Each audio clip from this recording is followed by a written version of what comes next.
आज हम Robert Greene की किताब शक्ति के 48 नियम के एक बहुत ही चर्चित नियम पर बात करेंगे। बिल्कुल। नियम नंबर 3, अपने इरादे छिपाएं। हाँ, कंसील योर इंटेंशंस, काफी दिलचस्प नियम है ये। बिल्कुल। तो हमारे पास जो इसका विश्लेषण है वो ये बताता है कि अपनी असली मंशाओं को, मतलब जो आप सच में करना चाहते हैं, उसे पर्दे में रखना क्यों एक तरह से शक्तिशाली माना जाता है। हाँ, देखते हैं इस विचार में कितना दम है। बिल्कुल। तो इसका सीधा सा मतलब तो यही हुआ कि भाई आप क्या करने वाले हैं ये लोगों पर जल्दी जाहिर ना करें। हाँ, बिल्कुल यही। सुनने में तो ये थोड़ा चालाकी भरा लगता है ना? हाँ, पहली बार में तो ऐसे ही लगता कि है। अगर लोगों को पता चल गया कि आप क्या चाहते हैं तो वो शायद आपके रास्ते में खड़े हो जाएं। बिल्कुल, या फिर अपना बचाव करने लगे, डिफेंसिव हो जाए। हाँ, डिफेंसिव। हाँ, पर क्या ये सिर्फ दूसरों को अंधेरे में रखना है या इसमें कुछ और गहरा है? नहीं, इसमें गहराई है।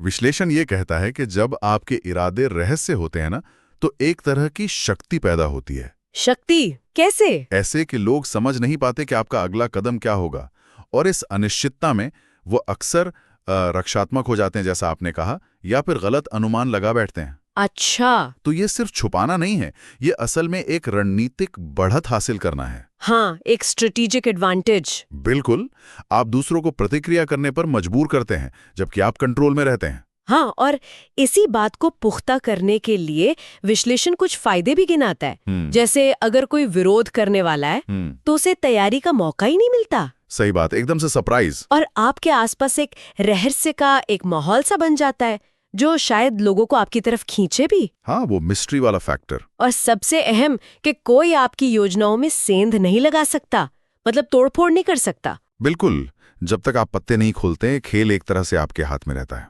इतिहास में भी इसके उदाहरण मिलते हैं ना? हाँ बिल्कुल, इतिहास तो भरा पड़ा है ऐसे किस्सों से। विश्लेषण में ओटो वॉन बिस्मार्क का जिक्र है। अच्छा, बिस्मार्क। उन्होंने कैसे इस्तेमाल किया इसे? वो अक्सर ऐसा दिखाते थे जैसे उन्हें पता ही नहीं कि क्या करना है, मतलब एक तरह का अनिर्णय दिखाते थे। ओके। जबकि उनके दिमाग में एक बहुत साफ लंबी योजना चल रही होती थी। अच्छा, तो ये सिर्फ दिखावा था? हाँ, एक तरह का नाटक। इससे उन्होंने अपने विरोधियों को कंफ्यूज किया, उन्हें अपनी चालें चलने पर मजबूर किया, और इस चक्कर में बिस्मार्क को उनकी रणनीति समझने का मौका मिल गया। कमाल है।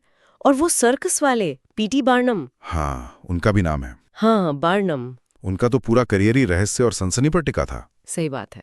विश्लेषण बताता है कि वो जानबूझकर अपनी चीजों को बढ़ा चढ़ाकर पेश करते थे और असलियत छिपाते थे, ताकि लोगों में उत्सुकता बनी रहे। एग्जैक्टली, लोग अनुमान लगाते रहें। इससे पता चलता है कि लोगों की कल्पना को कैसे अपने फायदे के लिए इस्तेमाल किया जा सकता है। इसे अगर हम आज के जमाने से जोड़ें तो ये जानकारी पर नियंत्रण, मतलब इंफॉर्मेशन कंट्रोल के महत्व को दिखाता है। सोचिए, क्या कोई कंपनी अपनी सारी बिजनेस स्ट्रेटेजी पहले ही बता देती है? नहीं, बिल्कुल नहीं। वो तो सीक्रेट रखते। या मोलभाव करते समय क्या हम अपनी आखिरी लिमिट तुरंत बता देते हैं? कभी नहीं। तो वही बात है, यहाँ तक कि निजी जीवन में भी हम हर किसी से अपनी हर योजना शेयर नहीं करते। खासकर अगर हमें लगता है कि कोई ईर्ष्या कर सकता है या बात बिगाड़ सकता है। हाँ, ये तो है। लेकिन सवाल ये है कि इरादे छिपाए कैसे जाएं? मतलब तरीके क्या हैं? हाँ, ये अच्छा सवाल है। विश्लेषण इसके लिए कुछ दिलचस्प तरीके बताता है। जैसे? एक है झूठी ईमानदारी दिखाना। झूठी ईमानदारी मतलब ऐसा बर्ताव करना जैसे आप बहुत खुले दिल के हैं, सब कुछ बता रहे हैं, जबकि असलियत छिपी हुई है। ओह, ये तो थोड़ा खतरनाक भी लग सकता है, पकड़े गए तो। हाँ, इसमें रिस्क तो है, बिल्कुल है। एक और तरीका है ध्यान भटकाना, जिसे डीकॉय या रेड हेरिंग कहते हैं। अच्छा, डीकॉय यानी लोगों का ध्यान किसी और कम जरूरी चीज पर लगा देना, ताकि वे असली मुद्दे से भटक जाएं। ये तो फिल्मों में भी होता है। हाँ, काफी कॉमन टैक्टिक है। और कभी-कभी सिर्फ अस्पष्ट बातें करना, मतलब गोलमोल बोलना, वो भी काम कर जाता है। बोलना बहुत पर कहना कुछ नहीं। बिल्कुल, ये अपने आप में कला है। लेकिन क्या हमेशा इरादे छिपाना ही सही होता है? क्या ये हर सिचुएशन में काम करता है? नहीं, बिल्कुल नहीं।